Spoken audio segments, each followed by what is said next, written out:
He wanted to make sure she was going to be his when he came home. They gave him permission as long as he didn't get her in family way right away. So my dad took a 3-day leave and married my mom on October 20th, 1943. They were married by the Army chaplain. My brother was born 7 years later, then I was born 5 years after that. Daddy was in the 100th Division of the U.S. Army, and there was no one as patriotic and country-loving as him. He was one of the first that landed on Normandy Beach on D-Day. He came home with a bullet hole shot through one side of his helmet and out the other. He was truly being watched over and protected by God. He didn't talk very much about his experience there to me or my mom. He wanted to protect us and shield us from everything. He did talk to my brother about it. He recalled arriving at Normandy Beach and having to walk across the fallen soldiers in the blood-red waters of the sea. My dad was quiet and soft-spoken. I guess my brother and I took after our mom.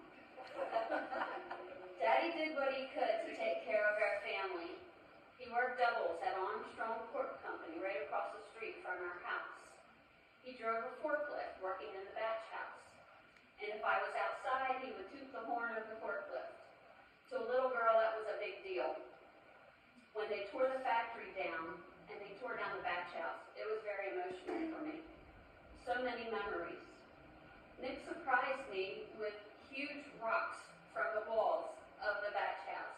He got permission to go on the property. I have one in my garden today, and my brother has one as well. I was Daddy's little girl. In my eyes, he could do no wrong. He wasn't the handiest of men, but when something broke, he tried to fix it.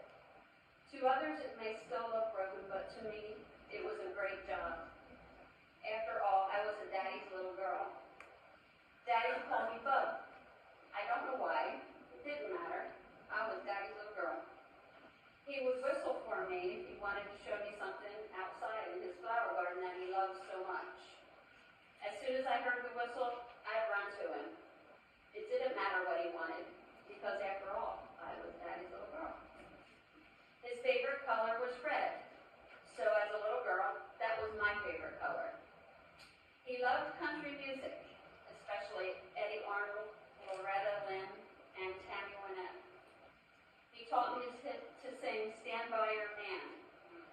So be forewarned that I will start singing this loudly whenever I hear it, no matter where I am. Some of my friends can attest to that. He loved animals, any kind, especially cats and dogs, and they loved him back. I know that's where I got my love of animals. His favorite was the American Eagle and red cardinals, and actually this morning as I was drinking my coffee, a bright red cardinal landed on my bird feeder. So I knew that he was with me.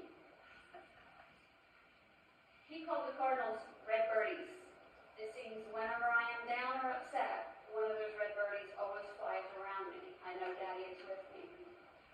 I took Daddy to his first professional hockey game.